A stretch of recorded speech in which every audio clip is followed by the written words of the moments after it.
सभी मीडिया के बंधुओं को मेरा कोटि कोटि प्रणाम।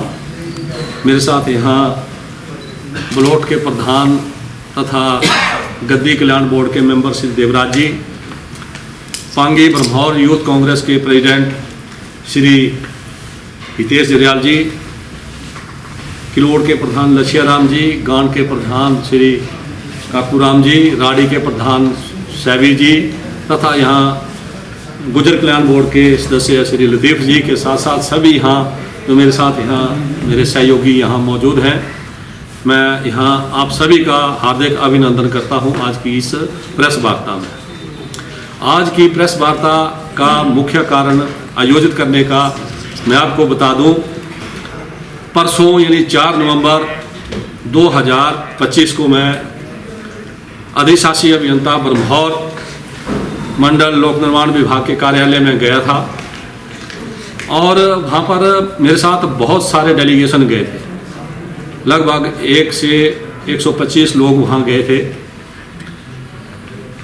और आप जानते हैं कि जब डिजास्टर हुआ तो बहुत सारी सड़कें बंद हो गई, बहुत सारे डंगे गिर गए, कई लोगों के घरों के ऊपर मलबा आ गया, रिटेनिंग वाल गिरने से, कई जगह ब्रेस्ट वाल गिरने से गांव को खतरा हो गया। और जब रास्ते बंद थे तो लोगों की डिमांड पर हमने जगह जगह रास्ते खुलवाने के लिए डिपार्टमेंट के साथ दिन रात 10-10 बजे तक हम उनके साथ खड़े रहे। हमने मशीनें लगवाई और जहां ज़रूरी था वहां क्रेट वर्क का काम शुरू करवाया एडवांस में विभाग के कहने के ऊपर, और डंगे के काम स्टार्ट करवाए।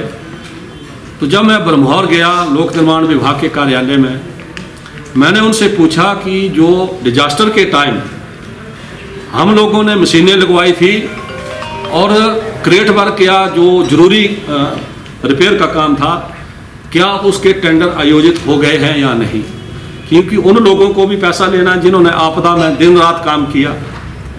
जब डीसी साहब जाते थे, विभाग के एससी एक्शन सारे लोग जाते थे, हम उनके साथ रात 10-10 बजे तक, जहां गाड़ियां नहीं जा पाती थी और उनकी गाड़ी क्रॉस दूसरी तरफ नहीं हो पाती थी तो बीच में जो गाड़ियां होती थी, हमारी गाड़ियां होती थी, हम उनको रात को लास्ट तक छोड़ने भी जाते थे।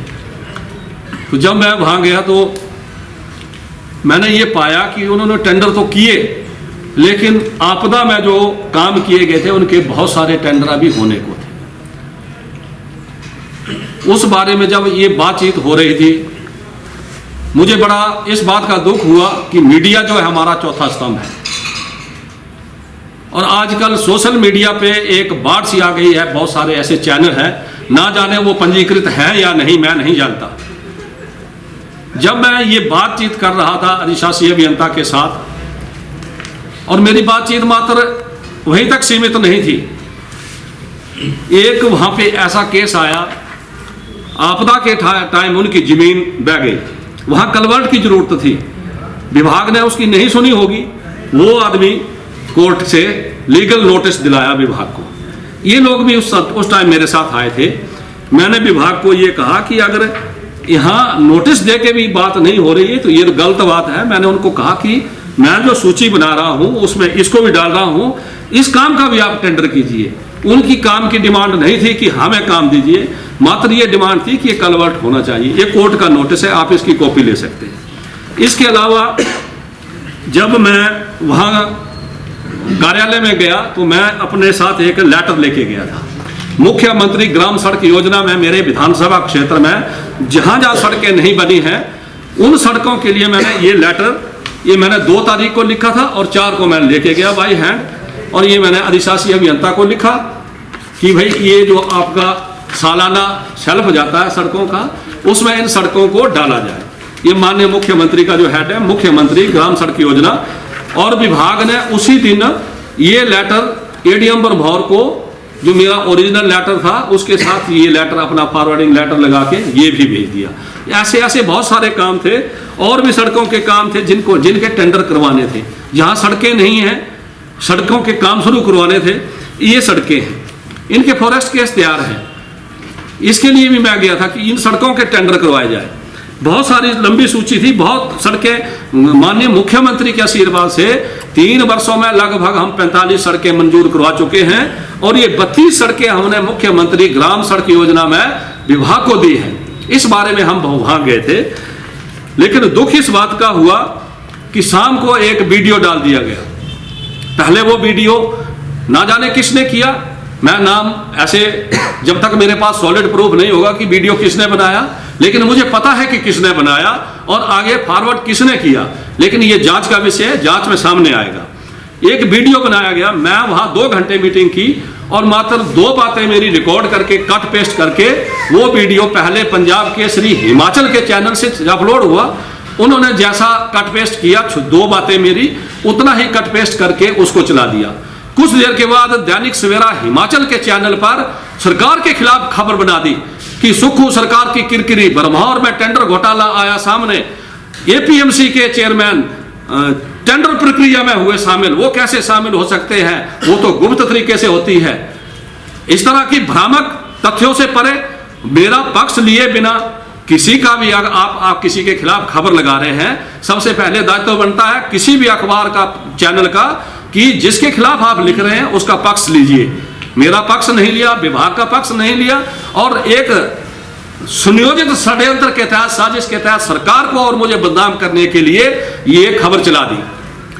मैं हैरान हूं कि ना 1 नवंबर को टेंडर था बरमौर में, ना 2 को टेंडर था, ना 3 को टेंडर था, ना 4 को कोई टेंडर था, 5 को छुट्टी थी, ना आज भी कोई टेंडर नहीं है। कोई भी टेंडर हो, भले ही 1 लाख का भी टेंडर हो, विभाग की वेबसाइट पे अपलोड करना पड़ता है। 4 तारीख को टेंडर ही कोई नहीं था तो ललित ठाकुर किस प्रक्रिया में बैठा, कैसे ये भ्रामक खबर चला दी तथ्यों से परे और बिना जांच किए हुए सुनियोजित ढंग से एक तरह से सरकार को बदनाम करने के लिए, जबकि सरकार एक पारदर्शिता के साथ माननीय मुख्यमंत्री महोदय काम कर रहे हैं, कोई भी भ्रष्टाचार सहन नहीं कर रहे हैं, तो हम क्या उनके जो आगे उनके नुमाइंदे हैं, क्या हम उस तरह का गलत काम करेंगे? सरकार बिल्कुल पारदर्शिता के साथ काम कर रही है, भ्रष्टाचार का उन्मूल समूल नाश करने के लिए सरकार कटिबद्ध है। और ये इस तरह के इल्जाम कि ललित ठाकुर ने टेंडर प्रक्रिया में भाग लिया, बहुत सारे तथ्य सामने आए। भाई पेपर पे इस तरह के कागज थे तो कागज तो हम करवा रहे थे, कोई टेंडर फार्म तो बात ही नहीं, टेंडर कोई था ही नहीं, टेंडर प्रक्रिया में भाग कहां से लेना था?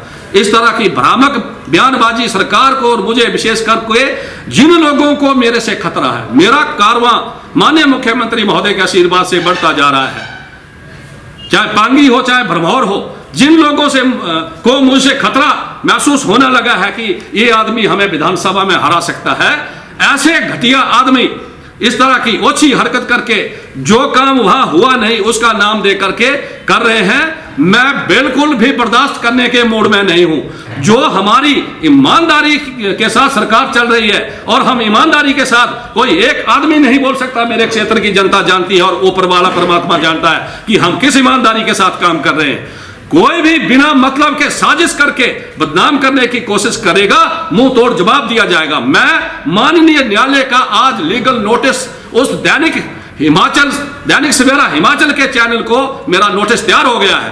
प्रेस वार्ता के तुरंत बाद ये नोटिस, कानूनी नोटिस जाएगा, क्योंकि मेरा ना कोई पक्ष लिया गया, ना विभाग का पक्ष लिया गया और मनगढ़ंत खबर छाप दी, खबर चला दी कि ललित ठाकुर ने टेंडर प्रक्रिया में भाग लिया। बहुत सारे तथ्य सामने आए, वो तथ्य भी सामने रखे और ये भी न्यायालय में पता चलेगा। मैं तो मानहानि का मुकदमा ठोकूंगा, नोटिस आज जाएगा और ये भी सामने आएगा वीडियो किसने बनाया और किसने आगे सर्कुलेट किसने किया, मीडिया को किसने दिया, ये जांच का विषय है। कोर्ट में मामला चलेगा, अपने आप सामने आएगा, लेकिन मैं बख्शूंगा नहीं। इस तरह की हरकत कदापि बर्दाश्त नहीं होगी। हम ईमानदारी के साथ सरकार की योजनाओं को जनता तक पहुंचाने का दिन रात काम कर रहे हैं। हमारी सरकार ईमानदारी के साथ लोगों के, छोटे छोटे जो ग्रामीण तबके के, मजदूर तबके के, किसान लोग, उनके लिए माननीय मुख्यमंत्री महोदय योजनाएं लेकर आ रहे हैं। बहुत सारी ऐसी योजनाएं हैं जो हमारी ग्रामीण अर्थव्यवस्था को मजबूत करेंगी। और इस तरह की ओछी हरकत करके अपनी राजनीतिक रोटियां सेकने के लिए आप लोग खुद गए लोक निर्माण विभाग के कार्यालय में हमने तो कोई खबर नहीं सर्कुलेट की, हमने तो कभी नहीं कहा कि आप क्यों गए। आपके आदमी ने तो धमकाया एक्सिन को कि 200 टेंडर लगाओ, हमारे आदमी को, हमारे 200 ठेकेदार हैं, एक एक टेंडर लगाओ। वो वीडियो भी मैंने देखा, लेकिन हम ऐसी ओछी हरकत नहीं करते हैं। हम ईमानदारी के साथ लोगों के काम करते हैं, करते रहेंगे। लेकिन कोई इस तरह की षड्यंत्रकारी योजनाएं लेकर के आएगा, ललित ठाकुर बिल्कुल बर्दाश्त नहीं करेगा। अपने ऊपर तो नहीं, लेकिन विशेषकर जो उस चैनल ने हमारी सरकार के ऊपर उंगली उठाई है, माननीय मुख्यमंत्री जिनकी अध्यक्षता में ईमानदारी के साथ कांग्रेस की सरकार काम कर रही है, उनके ऊपर इस तरह की साजिश करके सरकार को बदनाम करने का कोई प्रयास करेगा, उसका मुंह तोड़ जवाब दिया जाएगा, चाहे आगे सामने कोई भी हो। जो इन्होंने आरोप लगाए, टेंडर प्रक्रिया में भाग लिया, कम से कम उनका दायित्व बनता था कि वो पक्ष जान लेते, विभाग का पक्ष लेते, सरकार का पक्ष लेते, फिर बात बनती थी। लेकिन ना कोई जांच की, ना कोई पड़ताल की, खुद ही फैसला कर दिया, खुद ही जज बन गए, खुद ही मीडिया वाले बन गए। और भी जो सोशल मीडिया पे बहुत सारे लोग एक्टिव रहते हैं, मैं उनसे भी निवेदन करता हूं कि आप जज मत बनिए। ऐसे ऐसे भद्दे कमेंट कर देते हैं जिससे किसी की मान को हानि होती है। कमेंट भी सोच समझ कर करना चाहिए। ये जो आप सोशल मीडिया पे करते हैं, ये रिकॉर्ड हो जाता है, आप डिलीट करेंगे तब भी डिलीट नहीं होता है। बहुत सारे लोग हैं जिनको ललित ठाकुर से भी जलन है, बहुत सारे लोग हैं सरकार से भी जलन है, क्योंकि सरकार भी अच्छा काम कर रही है और मेरे विधानसभा क्षेत्र की जनता जानती है कि हम भी ईमानदारी के साथ काम कर रहे हैं। बहुत सारे लोगों को जलन है, ऐसे ऐसे भद्दे कमेंट लिख देते हैं, और किस वजह से? जो ये भ्रामक न्यूज चलाते हैं, उस वजह से भद्दे कमेंट लिखे जाते हैं। और उस भद्दे कमेंट के लिए मैं उनसे भी गुजारिश करता हूं कि सोच समझ कर लिखिए, क्योंकि ये मसाला बन जाता है कोर्ट के लिए। मैं ना गलत करता हूं, ना गलत बर्दाश्त करूंगा, चाहे कोई भी हो आगे। तो इस तरह के सोशल मीडिया में जो आज का जमाना है, इसमें हमें सोच समझ कर लिखना चाहिए, सोच समझ कर कोई भी वीडियो डालना चाहिए। और मैं तो 2 घंटे वहां बैठा, 2 घंटे चर्चा हुई, मैंने जो वहां पे काम किया उसके बारे में तो पूरा वीडियो उन्होंने भेजा ही नहीं। 2 ही बातें भेजी जो आपने सबने सुनी, जो कि बिल्कुल तथ्यों से परे है। पूरा वीडियो तो उन्होंने बनाया ही नहीं। उनकी मंशा थी कि किस तरह से ललित ठाकुर को और सरकार को कटघरे में खड़ा किया जाए। यही मेरा आज का कहना था, क्योंकि मैं सीधा इसके तुरंत बाद मेरा नोटिस तैयार है, मैं एडवोकेट के पास जाके उनके साइन करवा के आज ही हिमाचल दैनिक सवेरा हिमाचल को कानूनी नोटिस भेज रहा हूं, जिसने ये बहुत भयानक खबर चलाई सनसनी बनाने के लिए, अपने व्यूज बढ़ाने के लिए, अपने लाइक बढ़ाने के लिए, कि सरकार की किरकिरी, टेंडर घोटाला आया सामने। भाई टेंडर तो था ही नहीं, इसलिए मैं आज कानूनी नोटिस भेज रहा हूं उसको।